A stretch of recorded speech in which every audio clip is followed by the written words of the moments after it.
Llegó la hora de tu encuentro con la discusión de temas de actualidad y de interés local e internacional. Actualidad Pública y sus panelistas están más que listos para analizar en detalle el acontecer y los temas de impacto en la sociedad. Te invitamos a la discusión en Actualidad Pública. Saludos amigos y amigas, bienvenidos como cada viernes a Actualidad Pública por Católica Radio, Católica Televisión y las redes sociales de la Pontificia Universidad Católica de Puerto Rico. Hoy viernes 28 de junio del 2024, ya cerrando el sexto mes del año. Vamos a escuchar los titulares del programa de hoy. Si está sucediendo, en Actualidad Pública se discute. Un análisis desde la doctrina social de la Iglesia. Actualidad Pública.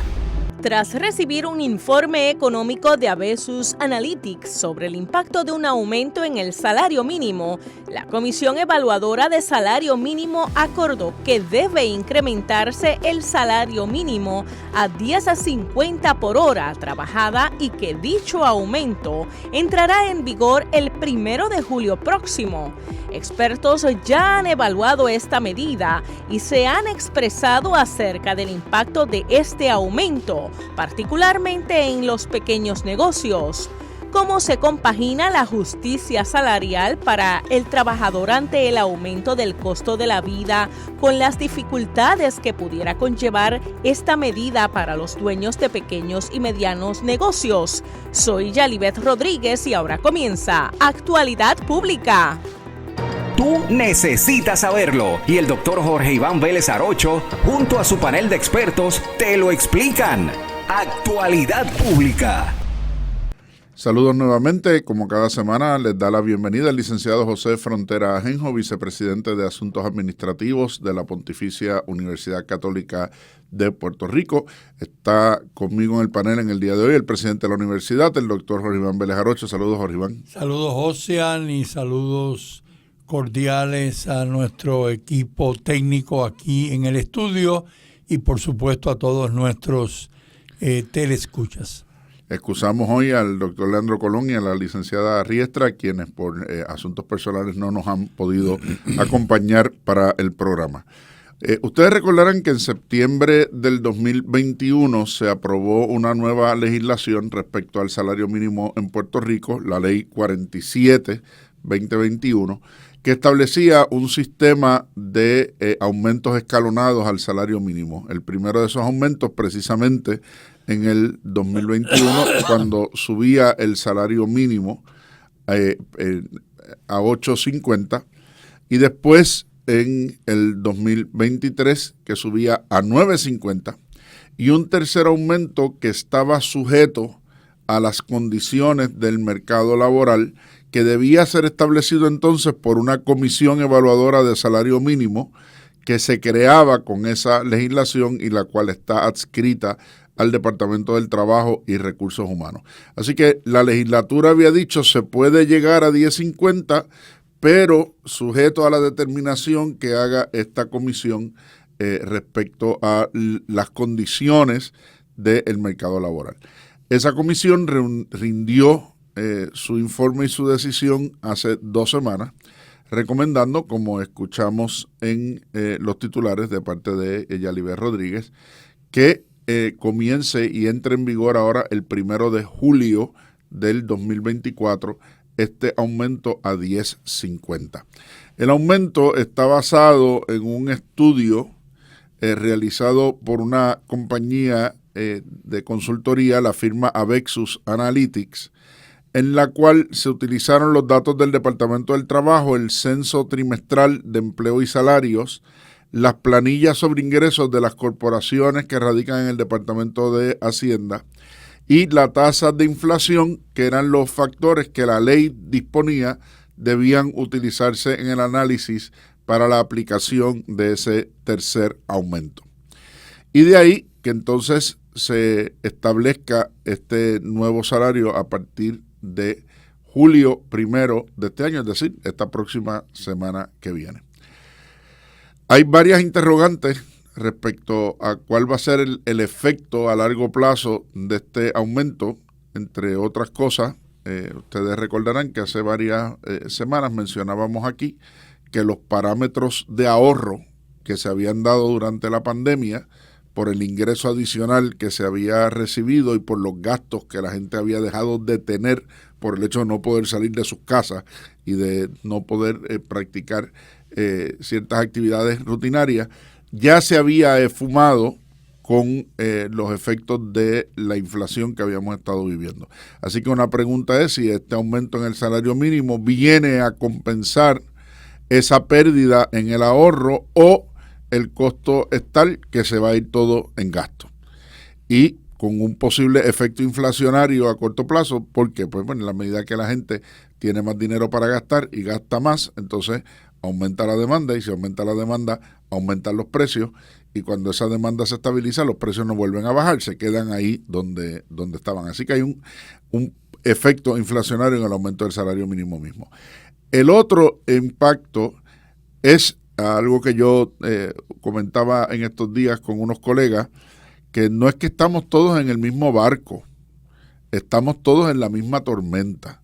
Y algunos andan en un acorazado, otros andan en un portaaviones, algunos andan en un yate, otros andan en una yola.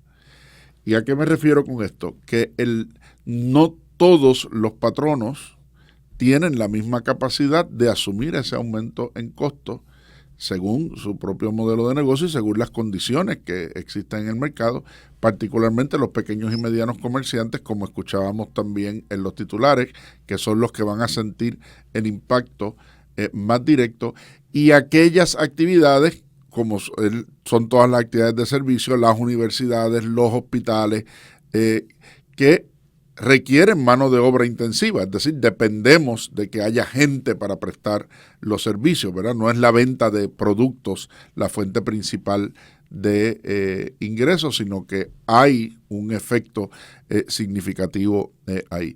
¿Cuál va a ser el resultado para esas entidades? ¿Quiénes van a poder soportar ese aumento y cuál va a ser el reajuste del mercado de servicios y sobre todo pequeños y medianos comerciantes? Pues es parte de lo que preocupa respecto al aumento en este salario mínimo. Presidente. Sí, este tema del salario mínimo es un tema recurrente en Puerto Rico, la discusión de ese tema me refiero, en Puerto Rico y en otras partes del mundo.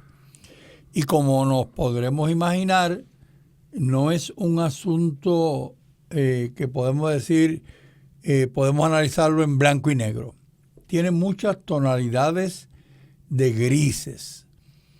En primer lugar, voy a mencionar dos aspectos antes de entrar en las consecuencias del aumento del sueldo mínimo.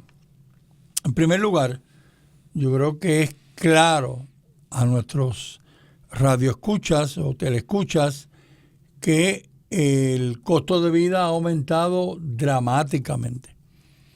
Por lo tanto, el aumento del sueldo mínimo no necesariamente es aumentar el sueldo mínimo. Es realmente, de alguna manera, devolverle al sueldo mínimo alguna capacidad de recuperación de lo que era su poder adquisitivo. En otras palabras, no es como uno diría, pues mira, le vamos aumentando el sueldo para que tenga más posibilidades. En realidad, le vamos aumentando el sueldo mínimo para que recupere en algo, porque los análisis que se han hecho demuestran que no se recupera todo lo que se ha perdido con el aumento de costo de vida. Eso es lo primero. Lo segundo, el tema del sueldo mínimo de un empleado, de una persona que trabaja, siempre es un tema de justicia salarial. Siempre es un tema de justicia salarial. En otras palabras, ¿cuánto esa persona debe cobrar por el trabajo realizado? Y cuánto debe cobrar siempre va en relación de lo que cobran otras personas. Así que cuando se mira el salario mínimo o el sueldo mínimo, hay que mirar otras personas en la economía cuánto cobran. Pero hay un tercer elemento. Digamos que estamos hablando de personas que pueden recibir propinas en su trabajo. ¿La propina se le computa para el salario mínimo? En otras palabras, la persona recibe esto de salario más lo que pone de propina y puede irse por encima del salario mínimo. O si no se puede aplicar la propina al salario mínimo. Entonces, hay muchos, diría yo, tonalidades grises al nosotros examinar las consecuencias del aumento del sueldo mínimo. Y voy a mencionar 4 consecuencias. En esta intervención primera voy a mencionar una de ellas. Se ha planteado que el aumento del sueldo mínimo o del salario mínimo trae una posible disminución del empleo. Puede disminuir significativamente la tasa de empleo a causa de los mayores costos a los que se ven enfrentadas las empresas. Fue muy interesante en esta semana escuchar las personas, algunas del gobierno, expresándose en contra de el aumento en el salario mínimo exactamente por esta razón, porque los mayores costos a los que se ven enfrentadas las empresas van a aumentar la tasa, van a disminuir la tasa de empleo. Por supuesto, ¿verdad? Esta baja en la demanda laboral podría traducirse en un incremento del trabajo informal, lo que representa una serie de desventajas para los empleados. Anteriormente trabajaban en una empresa, ahora ya no trabajan porque la empresa redujo la cantidad de empleados y por lo tanto lo que aumenta posiblemente es el trabajo informal. Un trabajo informal que probablemente no necesariamente va a informar al Estado cuánto estas personas ganan.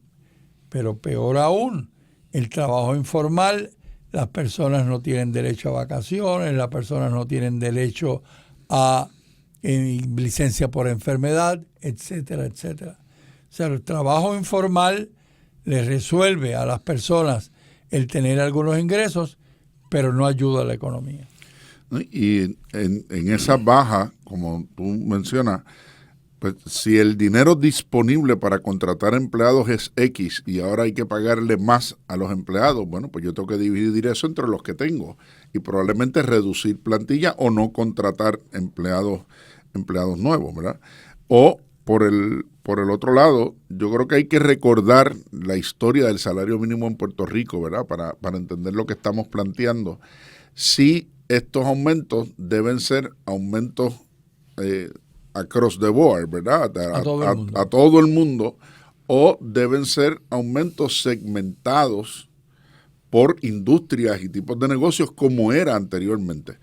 Si nosotros nos remontamos a 1995-96, en Puerto Rico el salario mínimo estaba determinado por un sistema de decretos mandatorios. Había una junta de salario mínimo. Y esa junta de salario mínimo clasificaba cada industria y dentro de cada industria los tipos de negocios que existían dentro de esa industria, y si eran pequeños, medianos o grandes, y entonces establecía las clasificaciones de puestos para cada industria, para cada tipo de negocio y según su tamaño, y definía el salario mínimo en función de esos niveles, de tal manera que los costos que tenía que asumir una gran empresa de gran tamaño y volumen no eran los mismos que afectaban a una pequeña o mediana empresa. En los 90 cambia la ley en Puerto Rico y se determina que el salario mínimo estatal sea un salario uniforme. Y en ese momento se determina que ese salario uniforme fuera el 75% del salario mínimo federal. Y ahí fue que llegamos al famoso 5.25 que tuvimos por mucho tiempo en Puerto Rico, hasta que se hizo el aumento a 7.25, equiparando con el salario mínimo federal, que sigue siendo ese. O sea, en este momento Puerto Rico está $3.25 por encima del salario mínimo federal, con una economía que no produce lo que produce la economía de los Estados Unidos. O sea, que de momento tenemos la situación de unos salarios por encima de la economía de la cual dependemos, sin que se den las condiciones de crecimiento económico que permiten sostener a largo plazo esa estructura de salarios, ¿verdad? Y esa es la preocupación que traemos. No se trata de no pagar el salario mínimo, se trata de por cuánto tiempo es sostenible en las condiciones de la economía actual poder mantener esa estructura, o si debió haberse mirado la posibilidad dentro de este ejercicio de seccionalizar el aumento, como hizo el gobierno con la construcción y los proyectos con fondos públicos, que yo mira, espérate, en la construcción con fondos públicos vamos a utilizar un criterio distinto y tenemos el 1450 que hay allí, con el siguiente problema. ¿Qué va a pasar cuando se acabe esos fondos y esos proyectos de construcción? Perdón. Salud. Así que esos que están al 14.50, ¿a qué van a bajar? Al 10.50, cuando entonces ¿cómo compensa esa diferencia? Así que en vez de distribuir el aumento de forma que se vieran afectados sectores particulares donde hay crecimiento económico, no, el aumento es a todo el mundo, independientemente del impacto específico por sector. Y ahí es donde está el riesgo, ¿verdad?, del que hablaba el presidente hace un momento, de cómo entonces se va a comportar el mercado laboral y cómo se va a comportar estoy contagioso, la estructura de trabajo y de los negocios mismos, ¿verdad? ¿Cuántos van a poder aguantar o cuántos no el impacto? Hay un elemento aquí importante también a considerar, y que tiene que ver con la segunda consecuencia, el impacto en la productividad. Los aumentos, lo más deseable, partiendo de que haya una cantidad mínima que deba recibir un empleado por su trabajo. Los aumentos deben estar asociados a el desempeño exitoso o el desempeño más productivo de ese empleado. Y cuando se dan unas condiciones para que los aumentos no estén asociados a cuánto la persona se desempeña, pues ahí pienso yo que hay una situación en esa estructura que es fallida.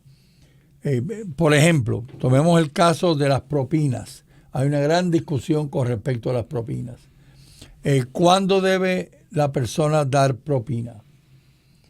¿La propina es un cargo por servicio o la propina es un cargo por haber dado un servicio mejor o excepcional?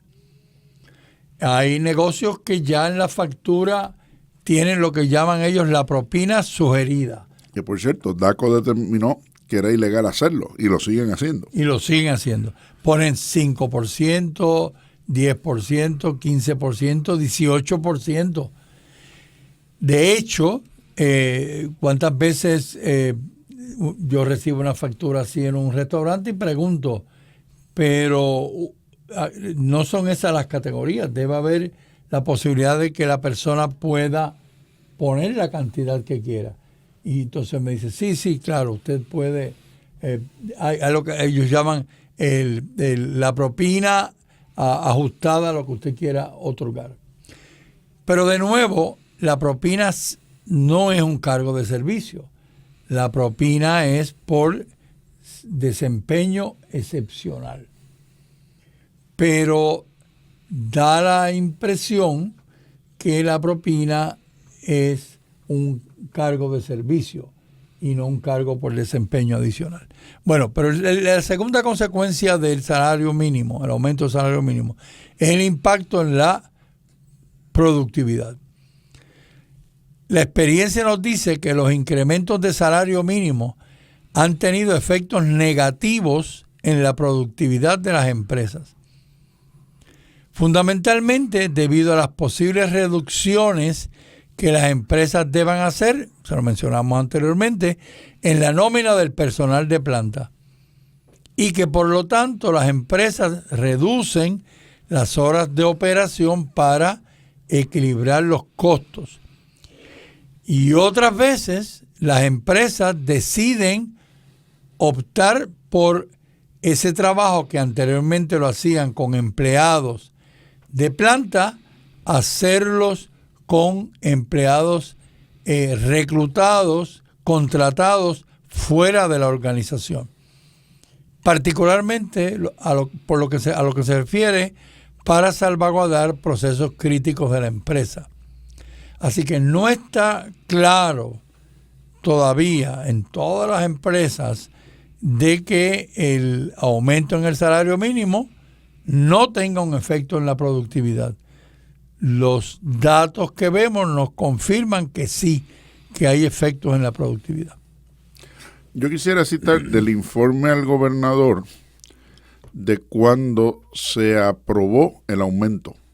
¿Cuáles fueron las consideraciones que el grupo asesor le planteó al gobierno? Y fíjense en lo siguiente. Las distintas lecturas, y estoy citando el informe, no estoy literalmente citando. No estás haciendo editoriales. No estoy haciendo editoriales. Las distintas lecturas coinciden sobre los distintos sectores de la economía local que tendrían un mayor reto para afrontar un incremento en el salario mínimo. Inteligencia Económica resalta a las pequeñas y medianas empresas que desde el 2001 al 2020 representan el 99.7% de todos los establecimientos en Puerto Rico. Esos son los números en Puerto Rico. El 99.7% de todos los establecimientos comerciales en Puerto Rico son pequeñas y medianas empresas. Por otra parte, la Junta de Planificación identifica el sector al detalle, alojamiento y de servicios de comida como aquellos que tienen la mayor cantidad de empleados ganando el salario mínimo. Plantea que la naturaleza de estos sectores previsiblemente sean los que tengan que realizar mayores ajustes en sus operaciones. La literatura concluye que hay que prestar atención a estos sectores para mantener los costos operacionales en niveles sostenibles que estén acordes con la industria. Y vuelvo a lo que decía ahorita, el propio informe dice que hay que mantener los costos operacionales en niveles sostenibles. Entonces, el costo de la luz, ¿qué ha pasado con él? Claro. El costo energético, que está disparado y sigue aumentando. El costo del agua, el costo de la mayoría de los servicios. El costo del internet. De apoyo. Entonces, así que otro aspecto, y sigo leyendo, que es puesto en perspectiva es la necesidad de mantener la ventaja competitiva que disfruta Puerto Rico en el área de manufactura, que actualmente se basa en los bajos costos operacionales. Entonces, vuelvo al comentario de ahorita. Usted quiere atraer manufactura, pero tiene un salario mínimo más alto que el de los estados. ¿Y a cambio de qué va a venir esa manufactura? Entonces, dice el informe que entonces las condiciones actuales de la economía de Puerto Rico, y esto es interesante porque esto es lo que dice el informe antes de que aprobaran la ley, dice, las condiciones actuales de la economía de Puerto Rico no sostienen un incremento sustancial en el salario mínimo sin la implementación de la política pública necesaria para absorber los impactos negativos provenientes del incremento. Y la pregunta que me hago es ¿dónde están esos ajustes que tiene que hacer el gobierno en su política pública y en los servicios y en el apoyo que da a las pequeñas y medianas empresas y a los patronos para absorber los impactos que ese incremento produce?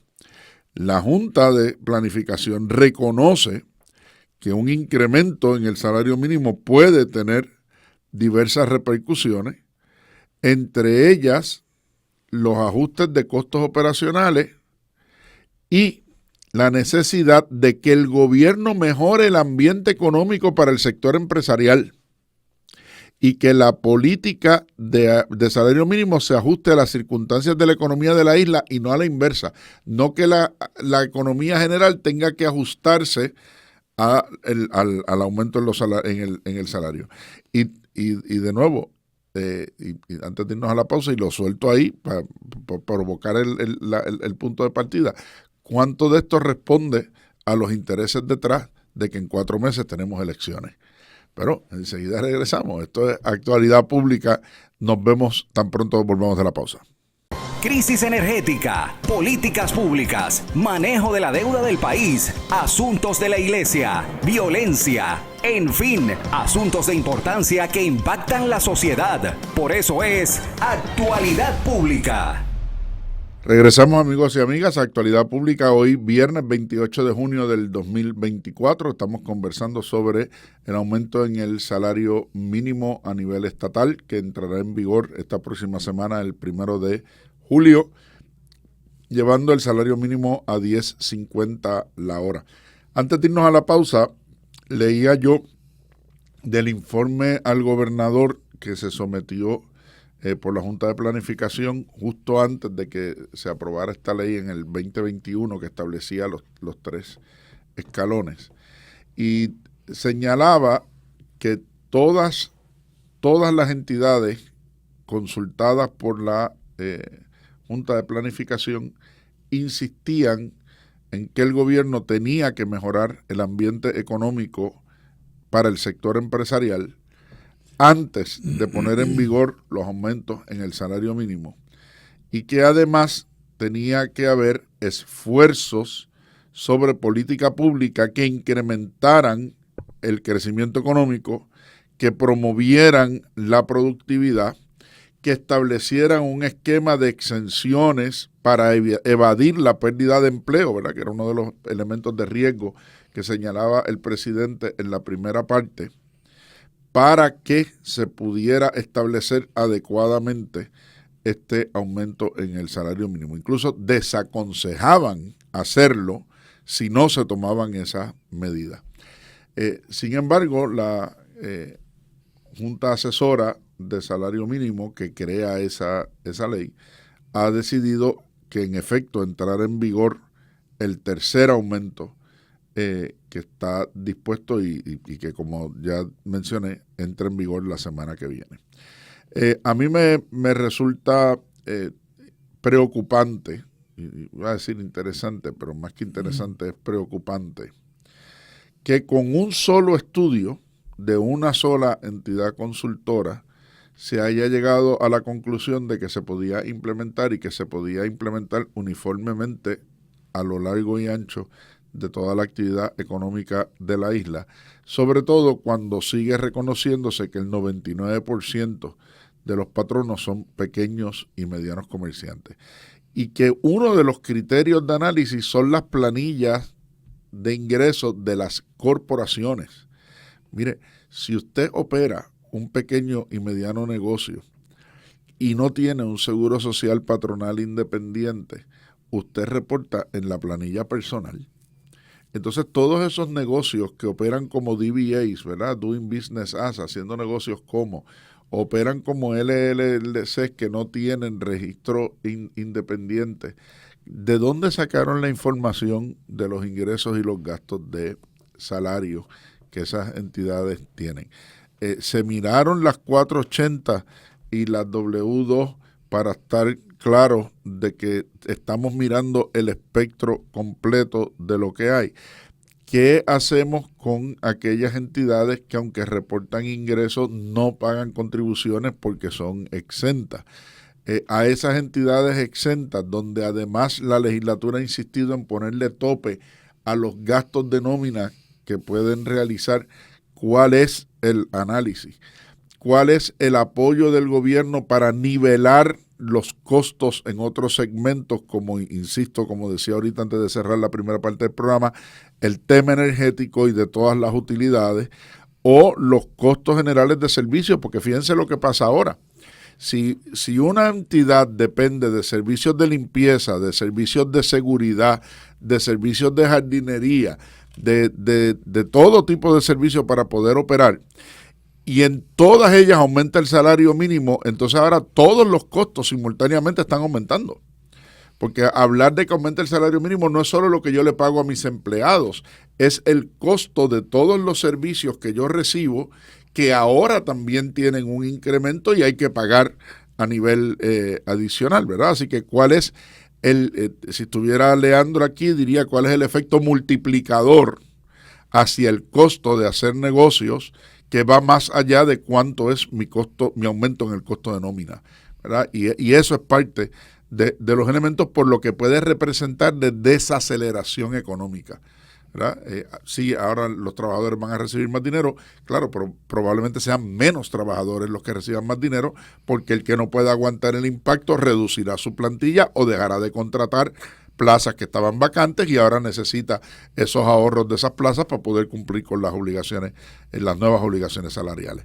Así que ¿cuál es, ¿verdad?, ese elemento de distribución y cuáles son los apoyos? Vuelvo a lo que decía el informe de la Junta de Planificación, cuáles son los apoyos que el propio gobierno va a ofrecer para sustentar y evitar los efectos negativos del aumento del salario mínimo. Dos comentarios sobre lo que acaba de decir José. Primero, yo esperaría que esos apoyos que el informe pide que se establezcan antes de tomar la determinación de aumentar el salario mínimo. Y era la condición que establecía la ley. En otras palabras, no es pon el salario mínimo y después miraremos qué se puede implantar de esas recomendaciones. Entonces, esa es la primera consideración. La segunda consideración tiene que ver con algo que en administración siempre insistimos. La acción que se toma puede revertirse. En otras palabras, si una vez se toma la determinación y vemos que realmente no funciona, puede revertirse. Si no puede revertirse, o si el impacto de revertirla es más dañino que de mantenerla, pues tenemos que tener mucho cuidado. El ejemplo que estamos viendo ahora mismo es el tema de Luma. En otras palabras, en este momento se discute que revertir la contratación de Luma es un proceso complicadísimo. O sea, no es tan fácil como decir Luma se va y al otro día, ¿qué tenemos? Por lo tanto, en este caso del salario mínimo, si empiezan a verse estas consecuencias que afectan la economía, ¿cuál es el mecanismo para revertirla? Y la contestación es que no hay mecanismo para revertirla. O sea, una vez usted le aumenta el salario mínimo a una persona, no va a haber manera que usted le pueda reducir ese salario. Bueno, pero voy a los últimos dos elementos de consecuencias del aumento en el salario mínimo. Y ya lo habíamos dado a entender anteriormente en la mitad del programa anterior. El tercero es el incremento en la inflación. Y ese es un tema que varias de las personas que han hablado sobre este tema, representantes del gobierno y economistas, han mencionado. Todo aumento en la capacidad de consumo, de la gente deriva en un mayor nivel de gasto. Las personas, cuando le aumentan el salario o cuando le aumentan los ingresos, no los ahorran, los gastan. Entonces, deriva en un mayor nivel de gasto. Y eso genera presión sobre la oferta de productos de la economía. ¿Qué hemos visto en otros países? Si se les va la mano a las autoridades, eso se podría ver reflejado en un mayor nivel de precios. Y dependiendo de la inflación generada, el efecto del aumento en el salario mínimo se vería literalmente licuado.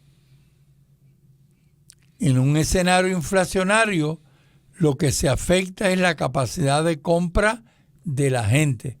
Por lo tanto, de nada valió hacer el aumento en el salario mínimo si al fin y al cabo la inflación va a llevarse de frente ese aumento en el salario mínimo. Sí, y yo creo, y vuelvo, insisto, a algo que decíamos en la primera parte del programa. Aquí no estamos diciendo que no sea necesario pagar un salario justo y razonable. Y por eso hablamos de justicia al principio, claro. No es de eso. Lo que se trata es de la responsabilidad a la hora de establecer cuál debe ser ese salario. Y a cuáles sectores pueden asumir ese salario mínimo. ¿Verdad?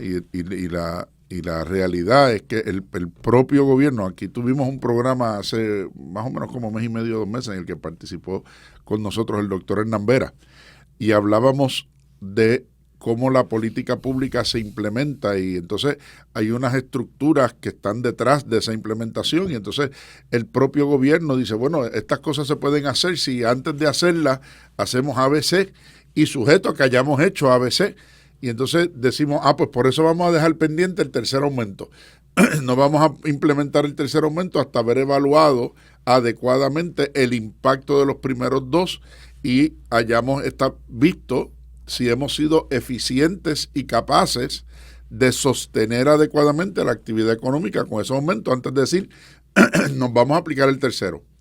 Y de momento, con 3 semanas de anticipación a la efectividad, porque la ley no decía entra en vigor a menos que ellos digan que no, decía entra en vigor si ellos dicen que sí. Y entonces 3 semanas antes, ahora aguante todo el mundo el golpe, que viene aquí un aumento al salario mínimo de $1 adicional la hora, que de nuevo no es el $1 adicional la hora, es la acumulación que eso implica en el aumento de los costos operacionales y de el efecto que tiene negativo incluso para los que reciben el aumento. Claro.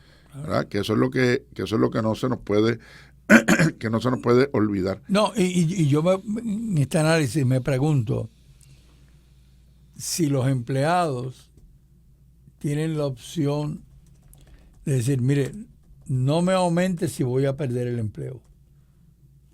En otras palabras, entre la posibilidad que yo pierda el empleo o la posibilidad que me reduzcan el número de horas, yo preferiría mantenerme donde estoy. Porque, claro, alguien puede decir, mire, es que la verdad es que eso no va a pasar. O sea, las personas van a recibir el aumento y los negocios van a poder enfrentarse a ese aumento en los costos. Yo no he visto los datos que sostengan eso. Y por otro lado, no hemos hablado aquí del fantasma en el salón, que se llama la Junta de Control Fiscal. Claro. Porque la pregunta, por otro lado, es ¿y cuál es el impacto económico a los recaudos del Estado de ese aumento? Porque alguien puede decir, bueno, aumenta entonces el ingreso por salarios y ahora la gente va a tributar más. Bueno, hay que ver a cuánta gente le cambia el bracket contributivo y no se han dado cuenta de eso.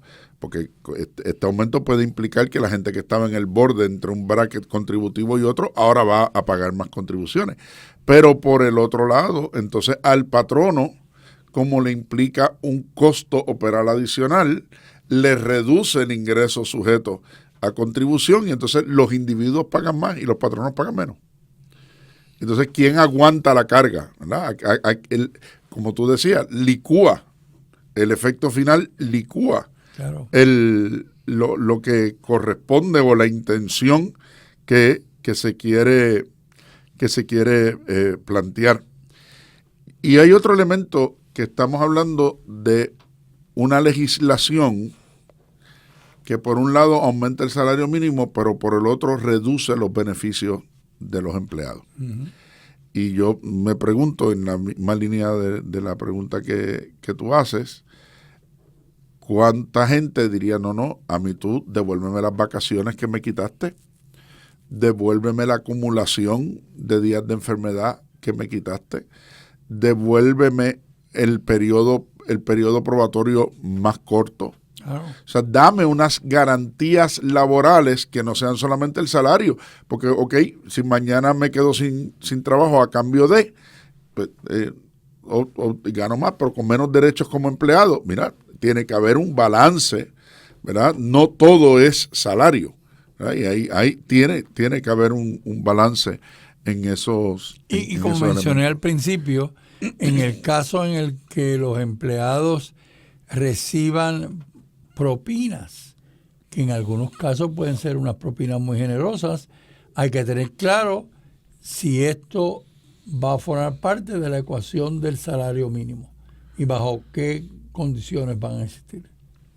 En la doctrina social de la Iglesia hay 15 factores de lo que corresponde a un salario justo. ¿Cuáles son los determinantes de un salario justo según la doctrina social de la Iglesia? Y vamos a escucharlos para que vean que plantean ese balance del que hemos estado hablando.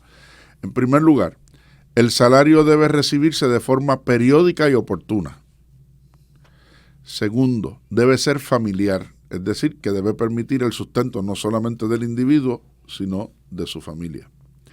Debe asegurar algunas prestaciones sociales, es decir, el salario debe venir acompañado y balancear enfermedad, vacaciones, protección contra daños y riesgos en el empleo, ¿verdad? Debe ser libremente pactado, debe haber la oportunidad de negociarlo entre el trabajador y su patrono. Debe ser suficiente para conservar la vida, es decir, para satisfacer las necesidades básicas, mínimas y esenciales. Debe ser suficiente para formar y contribuir a que haya ahorro y se pueda levantar patrimonio, es decir, se pueda generar propiedad contra el salario. Ahora, debe tener un carácter social. Es decir, no es solamente lo que yo recibo, sino cuál es el impacto. Debe tener en cuenta la situación económica de la empresa, porque tiene que garantizar que haya trabajo. Si no toma en consideración, pues podemos tener el mejor salario. Si al final no hay empresas que garanticen el empleo y lo paguen, ¿de qué sirvió? Así que no, debe tener en cuenta la situación económica de la empresa. Debe acomodarse al bien público. Es decir, cómo sirve al bien común y a la estabilización y crecimiento de la actividad económica en general. ¿Cuál es el impacto en la economía en general del aumento del salario mínimo? No debe responder solo a la mera práctica del mercado. ¿Por qué? Porque los mercados tienen sus fluctuaciones y uno tiene que poder pensar en el largo plazo, no en la inmediatez, porque no hay vuelta atrás, como mencionaba hace un momento. Debe tenerse en cuenta la productividad del puesto de trabajo, porque si no, no hay verdadera justicia salarial. Si todo el mundo gana lo mismo, siendo unos más productivos que otros, al final lo que está es premiando la mediocridad, no premiando el esfuerzo real. Debe ser solidario y fraterno, es decir, que debe contribuir y permitir que yo pueda ayudar a otro con lo que recibo, pero al mismo tiempo que dé para generar trabajo para otros. Claro. ¿Ah? Debe contribuir al bien común y a las ganancias de la empresa. De nuevo, si la empresa no gana y todo se va en gasto, pues no puede garantizar la solvencia a largo plazo. Y debe atenderse a la riqueza nacional disponible. Es decir, si la propia economía no produce lo suficiente para sostenerlo. El planteamiento que hacías de el salario mínimo aquí versus el salario mínimo federal, comparando la economía de Puerto Rico con la de los Estados Unidos. Cuando uno mira esos elementos en su conjunto, diría el astronauta Houston, we have a problem. Seguro. Algo está fuera de foco, y de nuevo no se trata de que no haya un aumento, se trata de en qué condiciones ese aumento se da de tal manera que quede protegida la estabilidad económica, aún con las vulnerabilidades que ya tiene y sufre en este momento. Y ese es un punto fundamental. O sea, yo creo que desde el principio de este programa hablamos del tema de la justicia. ¿Cuánto debe recibir el empleado por el trabajo realizado? Y debe ser una compensación justa. Y con el aumento en las tasas de inflación, probablemente urge devolverle a ese empleado la capacidad económica que tenía con su sueldo, con sus ingresos. Ahora, de nuevo, como hemos estado planteando en el programa, tenemos que mirar las posibles consecuencias. Y hay un cuarto impacto de los que he estado mencionando en el programa, y el impacto al emprendimiento. Existen dos consecuencias posibles del aumento del sueldo mínimo para el emprendimiento. La primera, ya lo hemos estado mencionando, tiene relación con la elevación de los costos y competitividad del empresario que emprende un negocio nuevo. Que aquí en Puerto Rico, como ustedes saben, emprender un negocio nuevo es complicadísimo por el tema de los permisos. Cuando uno compara en otros países qué tan fácil es establecer un negocio, vis a vis en el caso de Puerto Rico, es realmente muy complicado aquí. Entonces, tenemos que ver si este aumento en el sueldo mínimo presenta barreras para competir en el mercado. La segunda está enmarcada, me refiero a la segunda consecuencia en el emprendimiento, está enmarcada en la posible expansión del desempleo generado por el incremento salarial, ya que puede impulsar el trabajo por cuenta propia, que algunas personas lo miden como emprendimiento.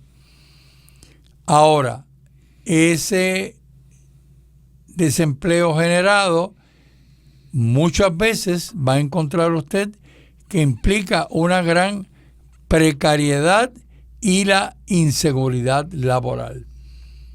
Una cosa es establecer su negocio con todas las complicaciones que tiene y al principio bajo cuáles condiciones la persona que emprende su negocio puede recibir los ingresos para poder mantener su negocio. Y una consideración que siempre está presente cuando se inicia un negocio es si el negocio no funciona, ¿con qué carga económica me quedo?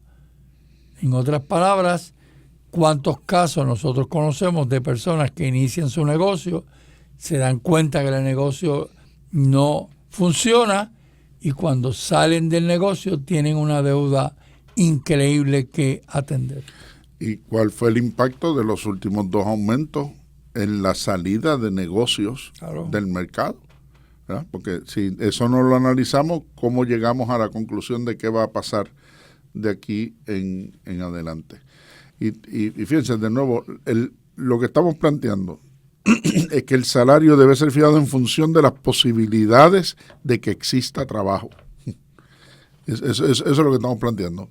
Claro. De la posibilidad de que exista trabajo. Y en una economía que no crece y donde hay tantas plazas laborales esperando por gente que las pueda ocupar, ¿verdad? Porque entonces si lo que queremos entonces es una contracción, provocar una contracción de vuelta. Claro. O sea, no sé, que parece contraintuitivo, ¿no?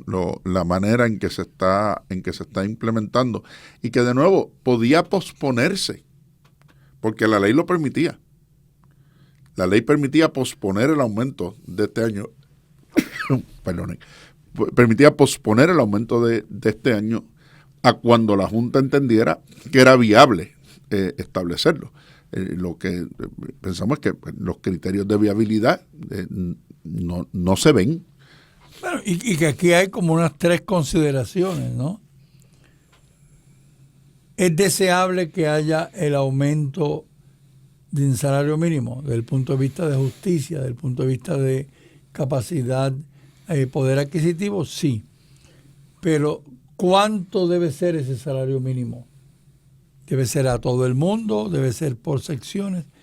Pero el tercer elemento es el que acaba de plantear Josian. Si debemos aumentarlo, tenemos que determinar cuánto, pero cuándo. El cuándo es importante. Porque de nuevo, si no tenemos claro cuáles son los impactos, podemos estar creando una situación insostenible. No tenemos tiempo para más, pero no olvidemos, ¿verdad?, que estos temas que planteamos aquí lo hacemos desde la preocupación de la estabilidad a largo plazo del país. O sea, no hay otra, claro. no hay otra preocupación que no sea asegurarnos de que se dan las condiciones necesarias para que pueda haber un desarrollo pleno, real, que permita y facilite que todos podamos disfrutar de esas condiciones y de esos elementos. A todos les deseamos un excelente fin de semana y el próximo viernes estaremos aquí, como de costumbre, en Actualidad Pública. Hasta la semana próxima. Esto es Actualidad Pública, una producción de la Pontificia Universidad Católica de Puerto Rico.